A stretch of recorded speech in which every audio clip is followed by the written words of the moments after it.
Lustful men from a woman's perspective, designed to help men, not shame them. I thought this would be an interesting video to react to today because I know a lot of guys that subscribe to me, they struggle with lust. Me being one of them, even at 29 years old, I still struggle with lust. I think that's an ongoing battle for just being a man in general. Women struggle with lust. I think us as human beings struggle with lust. It's within our inherent nature to want to be intimate with our significant others or people that we want to be our significant others. So I think it's just, it's something that we all deal with. But I thought it'd be very interesting to get this woman's perspective, who also seems that she's trying to add some value. So obviously I'm going to listen, give you guys my feedback, debunk, agree, disagree, maybe give you guys some extra tips on top of that. So let's get right into the video. Make sure you guys tap into the Berto 2 channel. Link to that will be in the description. We're trying to get to 26,000 subscribers so we can start uploading again. We've been dealing with a lot of drama over there with getting demonetized, but I'm ready to give it another swing. I want to start uploading more content for y'all. Y'all see how consistent we've been on this channel. I got more to go, bro. I got more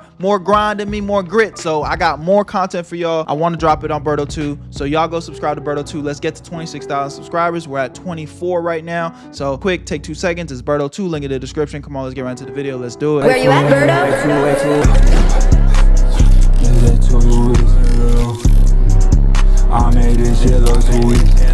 It's very common for women to say that they hate lustful men, that they hate overly sexual men. And whenever they describe these men, we always describe them as pathetic or weak. They're weak. It's weak. It's weak. It's pathetic. It's weak. And it's funny to hear her say that because, I know it's not the same for women, but girls be just as lustful, if not more lustful than a lot of niggas, bro, especially in 2025. Because, one thing that is clear, and I'm not putting this on all my ladies, but we're seeing it left and right. A lot of women are leaning into their sexuality, are leaning into their sex appeal, and they're going hard with it.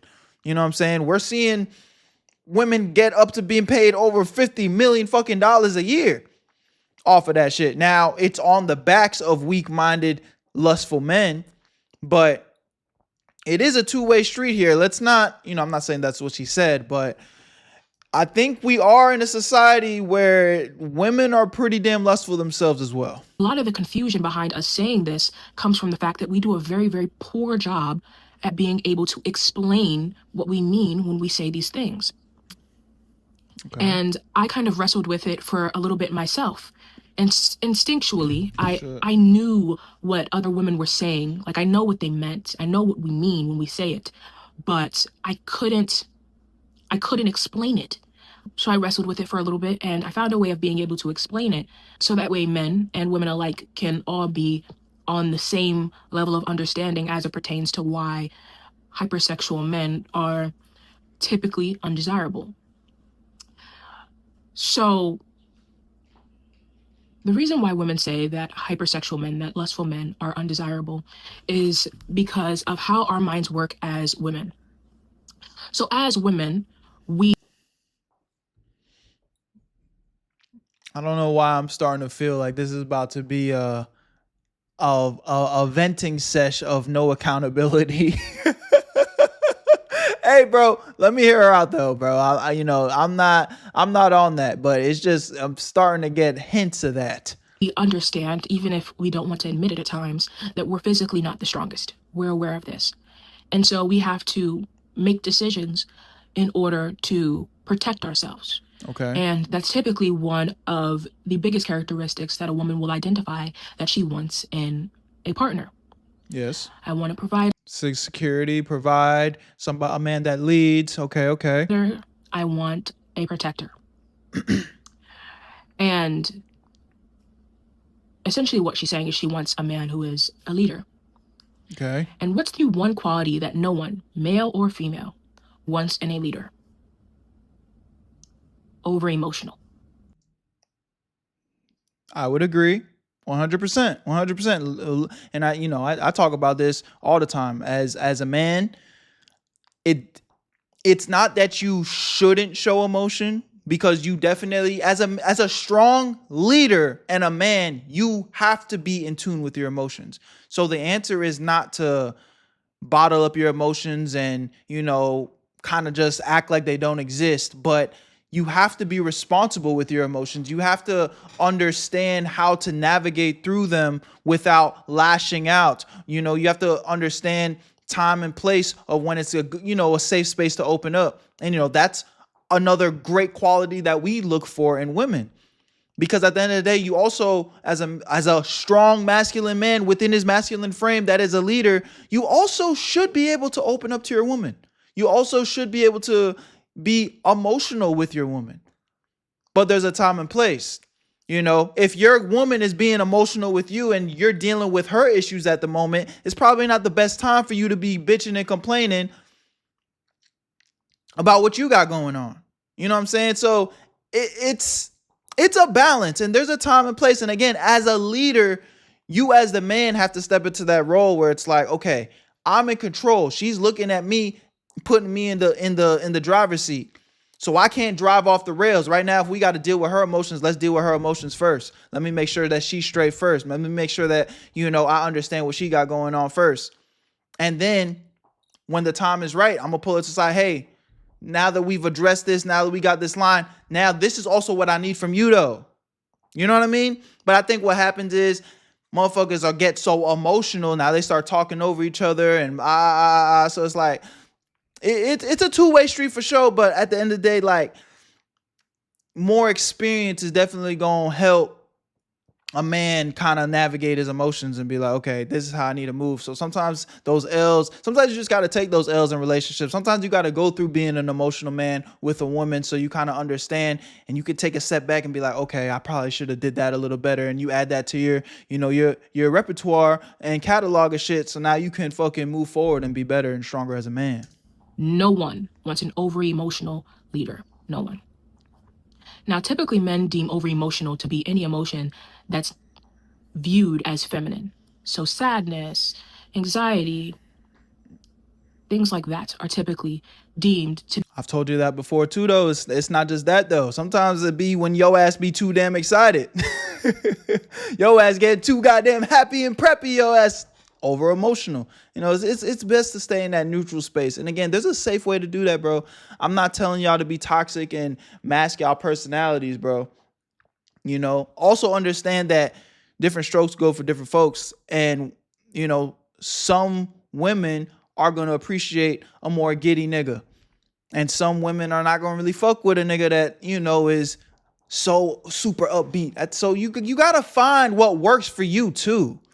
You got to find what works for you too. And, you know, be compatible with your partner. But, you know, one thing that I think is just 100% clear as a man, if you have a tough decision to make or a decision that has any significance on your life, any impact on your life, positive or negative, you should never do it in an emotional state. What does that mean? Whenever you're too happy, don't make that decision. Whenever you're too sad, don't make that decision. Whenever you're too mad, don't make that decision. It needs to be in your most neutral state where you are making very big decision making. Be feminine presenting emotions. So whenever a woman is displaying those emotions, a man will call it her being over emotional. She's crying, she's sad because she saw a sad movie or she saw a sad some sort of sad story. Oh, she's being over emotional. She's feeling a little over emotional. But the truth is, over emotional is any emotion that is in excess, including the ones that are deemed to be masculine. So you can be overly angry, you can be overly prideful, and you can also be overly lustful as well. So in being an overly lustful man, you are an over emotional man. And I feel like what she's really just trying to say, niggas that ain't got no self-control, but we gonna hear you. Overly lustful man is any man who does not have structured parameters behind his lust, protecting his lust. Big words. And what I mean by structured parameters is structured parameters. I might need to add that to my bag of vocabulary. Made me sound smart. Like marriage, right? There's a marital document and there is that commitment and a bunch of commitments that follows this marriage that helps him stay directed in his lust, helps him, for lack of a better word, target his lust towards his wife specifically. So that way it's confined. So that's one of the forms of structure that is given to a man's lust that helps it stay within its parameters. I don't know if I agree with what she's trying to say right here. I mean, if she's just using marriage as an example that can be a confinement for lust, I mean, cool, but I think it's just way bigger than that. I personally think, again, it all goes back to what I was saying. It's discipline and self-control. Put it like this, bro. Lust, it's not I'm not. Lust is literally a sin. So I'm not going to say that it's not inherently bad. But the feeling to want to be intimate is not inherently bad. Sex is good. Intimacy is good. These are all very positive things that I feel like all men should want in their lives, bro. So to paint it as this like evil, destructive thing, I don't think is right. But at the end of the day, if you as a man who has all this shit that he needs to do, you got businesses to build, you got family to take care of, you got, goals to reach, you got, you got a physique to reach, you got school to study. There's just so much different shit y'all got to take care of. And then you got the niggas that are just meatheads, and it's like, oh, bro, when we hitting the clubs, bro, oh, you hit up fine shit. Hey, look at fine shit that I just knocked off. Oh, you want to run the 2-man? It's like the lust can consume a man's mind to the point niggas will go out to the club to go try and shoot they shot at some shit with fucking less than $1,000 in their bank account. They don't even know how to figure out how to pay rent, but they quick to go buy some drinks for some bitches at a chance at clapping. It's like the lust is poison and it's consuming in your mind. And it's like a nigga like that can't responsibly enter a relationship. Where is he gonna lead? What is he gonna lead shorty to? Nothing. He ain't got nothing going on. The only thing on his mind is fucking some shit. It's like that is weakness in a man. No discipline. And you could take that same kind of mindset and frame and put it to any addiction in life. It's lack of discipline. You overindulge. You know what I'm saying? And that is essentially where everything goes wrong in every aspect of y'all lives. It's like, it's not inherently bad to go have a good time, but it can be a distraction. It's not inherently a bad to want to have intimacy, but it can be a distraction. It's not inherently bad to fucking drink some alcohol every once in a while. I'm not a big drinker. I'm not a big smoker. I don't like, indulging and stuff like that. But God damn it, I done read the Bible, bro. Like, they was drinking wine back then too. They was, what I'm saying? So it's like, it's the overindulging. I think that's where a lot of men lose their way, where they just get too caught up in the moment. They get lost in the sauce. And then boom, now your mind is consumed. And in this case, what we're talking about is lust. And I don't think marriage is what's just gonna make that go away. But hey, maybe she thinks so.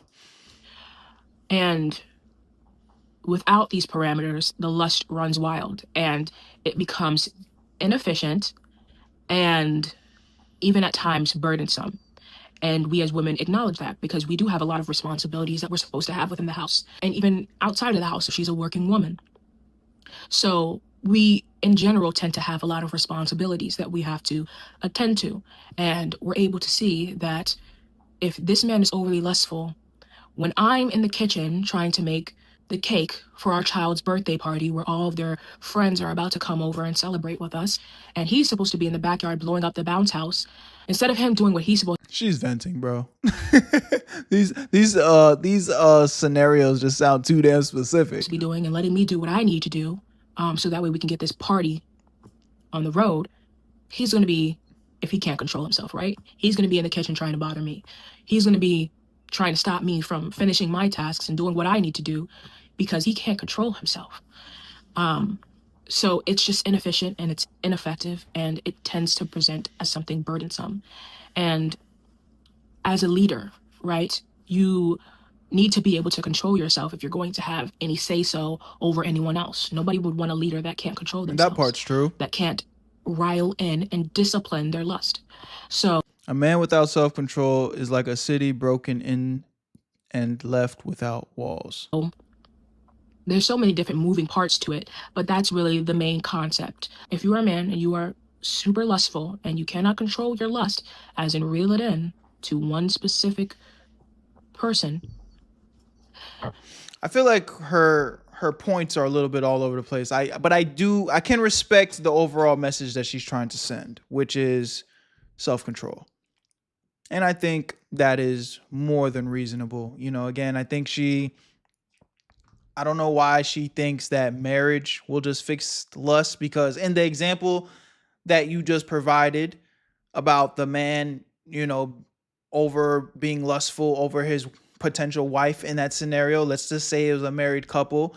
He wants to have a little good time. He's trying to get his wife to sneak over to the bedroom real quick while she baking the cake. They're married. That didn't necessarily just package his lust away. And then she leaves it off with that's what's going to, give it that direction and or keep it that lust contained to one person. Who's to say that husband wasn't only trying to get off to his wife? You know what I mean? So that's not the answer. But the overall message I do agree with, which is without self-control, you can't truly be a leader as a man. And I think I'll leave y'all off with that, bro. It's powerful. So I'm not mad that we watched this. I think, again, I can dissect her shit, nitpick, and be like, you're kind of a little overplaced. But at the end of the day, I respect all opinions. And, shout out to her for making a video and bringing this to us today to be able to talk about. But my brothers and my ladies out there, focus on self-control, because it does go both ways, man. Don't overindulge. Sometimes you got to really take a step back and look at your life and be like, what am I doing? What am I doing? What do my days consist of? And you're going to start to notice like how much you are actually overindulging in bullshit. And why are you doing it? Are you running from something? Are you hiding from something? Are you avoiding something? Are you avoiding the hard work that needs to take place for you to accomplish your goals or accomplish that discipline that you need to strive in your life? You know what I'm saying?